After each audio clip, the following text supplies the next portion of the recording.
शुरू करो, डालो बुनियाद, घर महल नजर आएगा।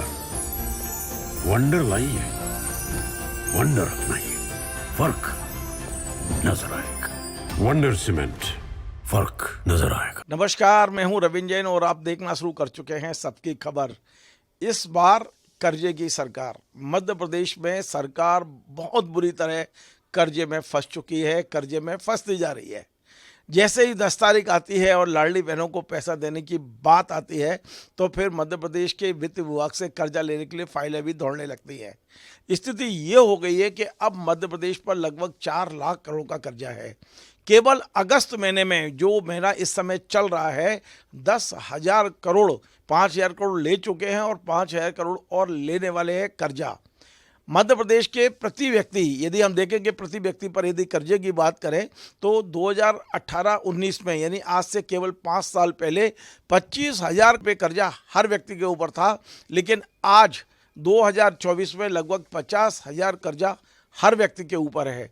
और आज का यदि आप दैनिक भास्कर देखें, मैं आपको स्क्रीन पे दिखा रहा हूं, दैनिक भास्कर ने आज एक बड़ी खबर दी है कि वित्त विभाग ने एक सर्कुलर जारी कर दिया है कि मध्य प्रदेश के 33 विभागों की लगभग 70 योजनाओं को उसने ब्रेक कर दिया है कि बगैर अनुमति के अब कोई योजना का पैसा नहीं मिलेगा।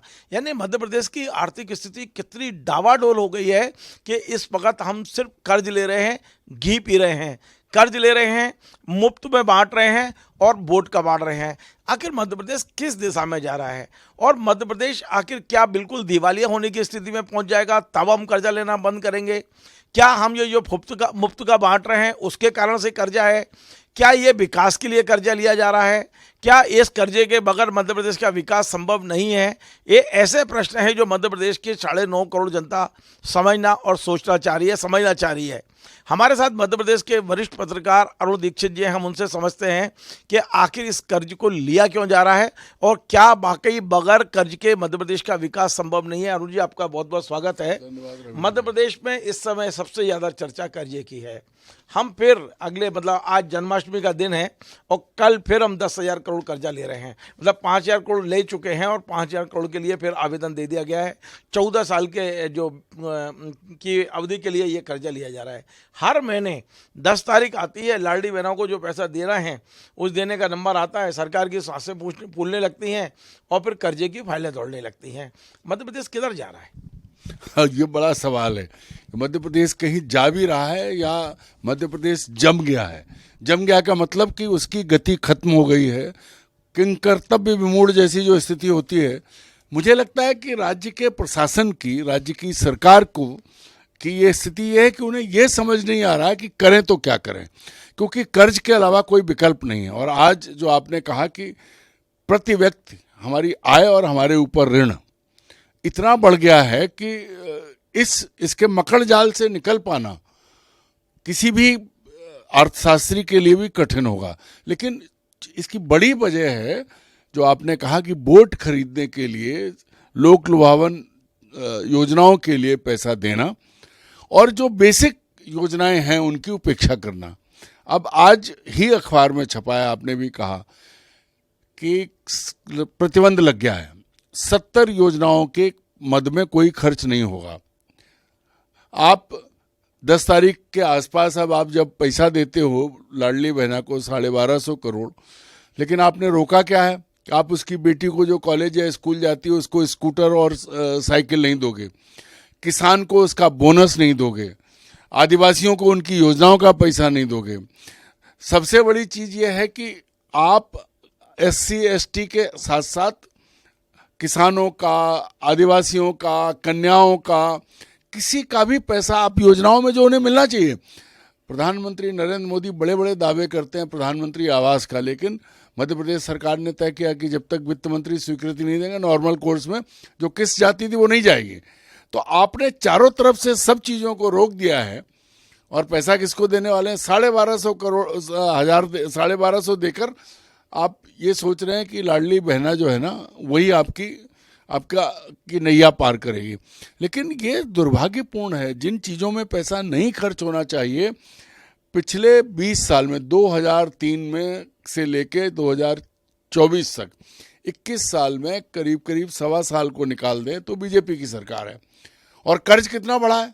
जब दिग्विजय सिंह की सरकार गई थी तो मेरी जानकारी से, हो सकता है कुछ अंतर हो, करीब 5,000 करोड़ का कर्ज था राज्य पे, आज 4 लाख करोड़ है। हर महीने कर्ज ले रहे हैं, तो कहाँ जाएंगे, क्या करेंगे, क्या सोचा है? अरुण जी, एक बड़ा महत्वपूर्ण सवाल कर रहा हूं मैं। मध्य प्रदेश ने बहुत अच्छे अच्छे वित्त मंत्री दिए हैं। हमने देखा कांग्रेस के काल में अजय मुसरान साहब वित्त मंत्री थे, पटवा जी के समय रामित गुप्त वित्त मंत्री थे, रामित गुप्त के बाद में जब फिर से ये आए तो राघव जी, जयंत मलैया, ऐसे शानदार वित्त मंत्री रहे हैं जो मुख्यमंत्री की भी नहीं सुनते थे और मध्य प्रदेश का वित्तीय प्रबंधन को बहुत संभाल के रखते थे। लेकिन पिछले 3-4 साल से, लगभग 4 साल से वित्त मंत्री हैं देवड़ा जी, जगदीश देवड़ा जी। जगदीश देवड़ा जी की ये स्थिति है कि उन्हें वित्त मंत्री बना तो दिया है, लेकिन लगता है शायद उन्हें बताया नहीं कि आप ही वित्त मंत्री हैं। लगता ही नहीं है कि मध्य प्रदेश में कोई वित्त मंत्री है, वित्तीय प्रबंधन है। तो आपको क्या लगता है कि एक अच्छा वित्त मंत्री की मध्य प्रदेश को आवश्यकता अब महसूस हो रही है? मुझे तो ऐसा लगता है कि सच में ऐसे नेतृत्व की आवश्यकता है मध्य प्रदेश को, जो मध्य प्रदेश के लोगों के बारे में सोचे। वो उस दल के बारे में ना सोचे, सिर्फ उस दल के लिए ना सोचे जिसने मुझे मुख्यमंत्री बनाया है। वो प्रदेश जो कि पैदा यहाँ हुआ हो, जो प्रदेश की जनता के बारे में सोचे, क्योंकि सबसे बड़ी जरूरत यह है कि कोई नहीं सोच रहा।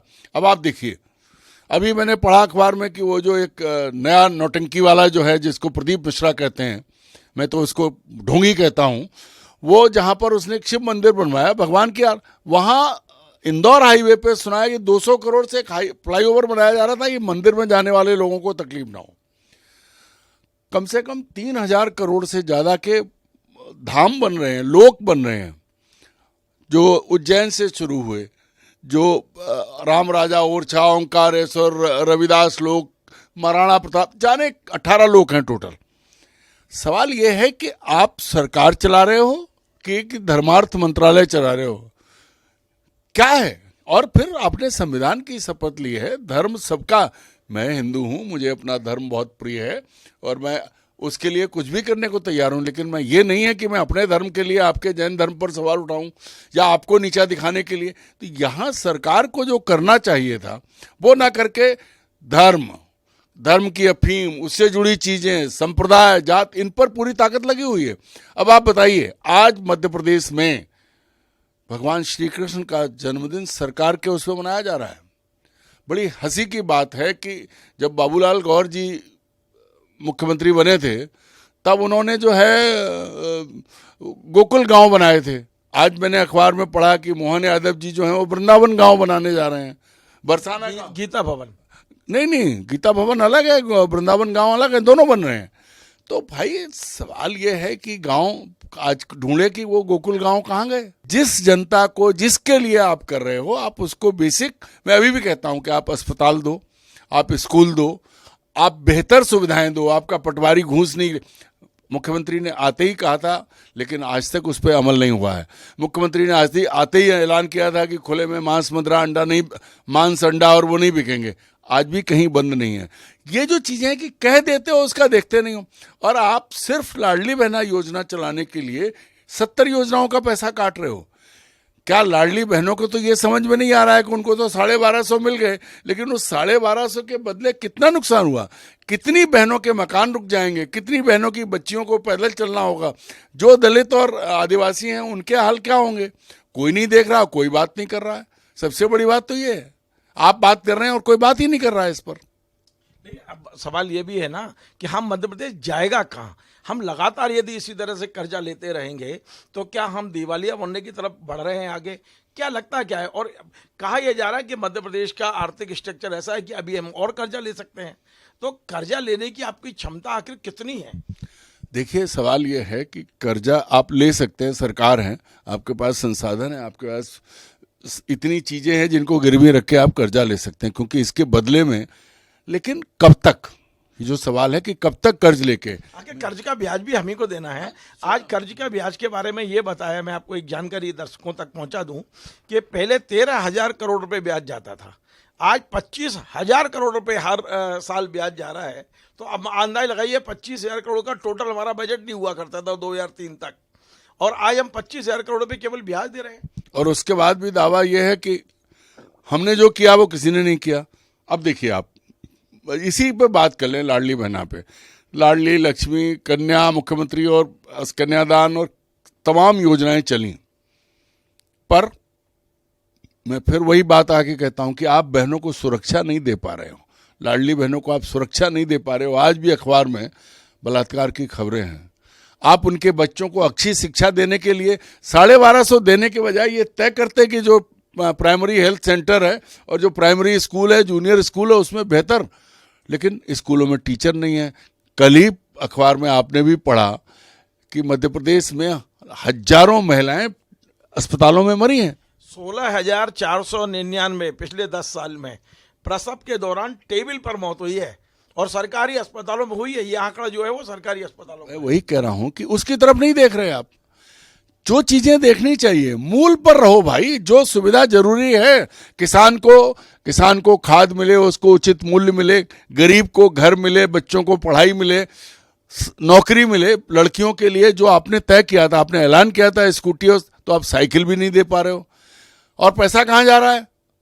जिनसे आपको वोट खरीदते हैं या फिर भगवान के नाम पे आप खर्च कर रहे हो भाई। अरुण जी, एक सवाल मेरा दिमाग में ये भी है कि मध्य प्रदेश के मुख्यमंत्री पिछले 3 महीने से मध्य प्रदेश में औद्योगिकरण पर फोकस किए हुए हैं।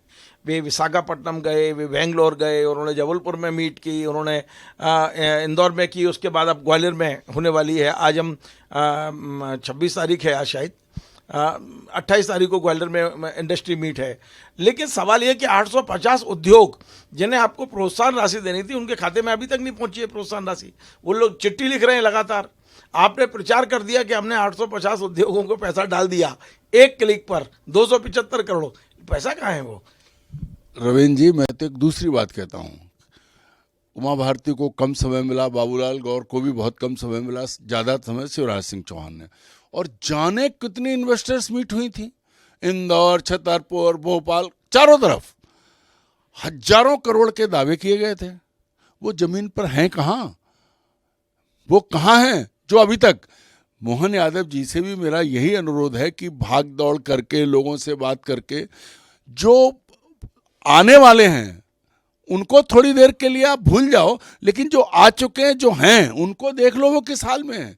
मेरी जानकारी ये है कि औद्योगिक स्थिति, औद्योगिक वातावरण में दावे बड़े बड़े हुए हैं, बहुत कोई बड़ा बदलाव नहीं आया। न बेरोजगारी, आंकड़ा एग्जैक्ट मैं आपको अभी नहीं बता सकता, न बेरोजगारी कम हुई है, न रोजगार बढ़े हैं, कोई कहीं किसी लेवल पे नहीं। हाँ, ये जरूर है कि अफसरों के दौरे खूब हो गए, उनकी बड़ी बड़ी प्रेस कॉन्फ्रेंसेस हो गई, कंट्री वाइड वो घूम लिए, दुनिया में घूम लिए, और नतीजा सिफर है। जितने औद्योगिक क्षेत्र मध्य प्रदेश के थे, चाहे मालनपुर हो, मंडदीप हो, पीथमपुर हो, देवास के हों, कहीं भी अगर एक औद्योगिक क्षेत्र में मध्य प्रदेश के उद्योग मंत्री ले चलें और दिखा दें कि जितने उद्योग लगे थे उसके 50% भी ठीक से चल रहे हैं, तो मैं मानूंगा। नहीं हो रहा है। बस मुख्यमंत्री दावे करते हैं, अफसर उनके सामने रिपोर्ट पेश करते हैं, पूछेगा कौन? कोई पूछने वाला नहीं है। क्यों? क्योंकि सरकार आपकी लगातार बन रही है, किसी ने पूछा नहीं है, आप पैसे लौटाते जाइए, जमीन पर कुछ नहीं हो रहा है।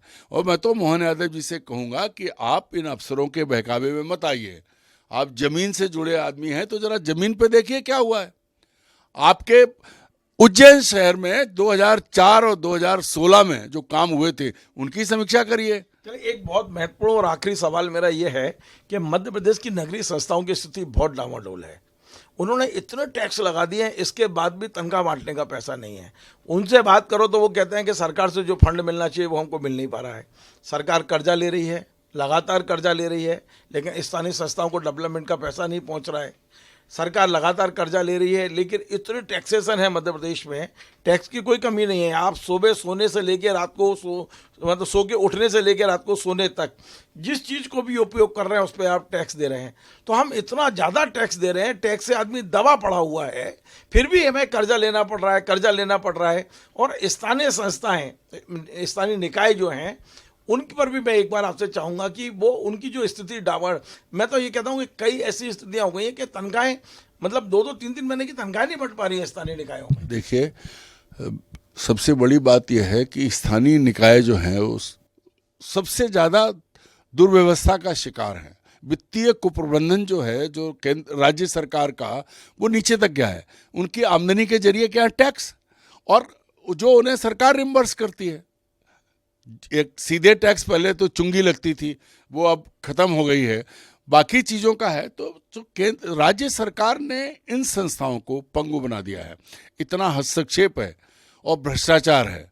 अब देखिए, बीडीए का एक क्लर्क कल पकड़ा गया है, 10 करोड़ उसके यहाँ निकला है। उज्जैन का 115 करोड़ का घोटाला उसकी ईडी जांच कर रही है। तो जो 20 साल में जो, उज्जैन नहीं, वो इंदौर का, सॉरी इंदौर का, इंदौर नगर निगम का। इंदौर नगर निगम, उज्जैन में भी ऐसा ही है। अब जांच हो जाएगी तो वहाँ भी निकल आएगा, क्योंकि जो बात रह गई थी, महाकाल की सेवा में जब सिंहस्थ होता है तो जितनी चोरी उज्जैन में करते हैं लोग, सबसे बड़ी चीज़ है कि व्यवस्था को कोई ठीक नहीं करना चाहता। सिर्फ वोट के चक्कर में और खुद को बड़ा हिंदू साबित करने के चक्कर में सरकारें, भाजपा शासित सरकारें सारी व्यवस्था को ध्वस्त कर रही हैं। नगरीय निकायों के पास कुछ बचा नहीं है, और जब तक वित्तीय प्रबंधन सही नहीं होगा, चाहे वो सरकार का हो, चाहे वो जिला पंचायत का हो, चाहे ग्राम पंचायत का हो, चाहे शहर का नगर पालिका और नगर निगम का हो, जब ऊपर गलती है, जब हिमालय जहाँ से गंगा निकल रही है वहीं गंदगी है, तो इलाहाबाद कानपुर में आके तो उसे गंदा होना ही है। बहुत बहुत धन्यवाद। तो आपने अरुण दीक्षित जी, जिन्होंने आज बड़ी खरी खरी बोला है कि केवल वित्त मंत्री बदलने से कुछ नहीं होगा, आपको तो नेतृत्व ही बदलना पड़ेगा। आप सारा समझ लीजिए, बहुत क्लियर। उनको एक ऐसा व्यक्ति का नेतृत्व चाहिए जो वित्तीय प्रबंधन को समझता हो, जो वित्तीय प्रबंधन मध्य प्रदेश में कर सके। बड़ी बड़ी बात उन्होंने इशारों में कही है। मोहन यादव जी को लंबे समय यदि मध्य प्रदेश की सत्ता को संभालना है तो उन्हें अपने साथ में कुछ ऐसे लोग रखने होंगे जो मध्य प्रदेश में वित्तीय प्रबंधन को ठीक कर सकें। हमारी स्थानीय निकाय लगभग डूब चुकी हैं, पंचायतों में बहुत बुरा हाल है। भ्रष्टाचार अब जो 15% से भ्रष्टाचार शुरू हुआ था वो अब 70% तक पहुंच गया है। इस पर चिंता और चिंतन कब होगा, पार्टी कब चिंतन करेगी, भारतीय जनता पार्टी कब चिंतन करेगी, ये बड़ी ऐसे सवाल है मध्य प्रदेश को लेकर जिस पर मध्य प्रदेश के लोग चिंतित तो हैं, लेकिन वोट वहीं जाता है जहां से आपको 1000 रुपये लाडली बहनों को मिलते हैं। आप समझ सकते हैं कि मध्य प्रदेश के खजाने को बर्बाद करके हम सिर्फ वोट की राजनीति कर रहे हैं। ये कितना मध्य प्रदेश के लिए हानिकारक है अंदाज लगा सकते हैं। इस समय पूरे मध्य प्रदेश की सड़कें खराब है, मध्य प्रदेश में पुल पुलिये गिर रहे हैं, विकास कार्य जो हो रहा है उसमें इतना भ्रष्टाचार है कि पुल गिर रहे हैं, अब बांध टूट रहे हैं। लेकिन इस सब चीज़ों पर विचार कब होगा? ये ऐसे मुद्दे हैं जो हमें और आपको सबको चिंतित कर रहे हैं। सरकार कब चिंतित होगी, हम उसका इंतजार कर रहे हैं। आपको हमारा ये कार्यक्रम पसंद आए तो आप इसे शेयर करें, लाइक करें, कमेंट करें, और आपसे बार बार निवेदन है हमारे चैनल को सब्सक्राइब अवश्य करें। धन्यवाद। शुरू करो, डालो बुनियाद, घर महल नजर आएगा। वंडर लाइए, वंडर अपनाइए, फर्क नजर आएगा। वंडर सीमेंट, फर्क नजर आएगा।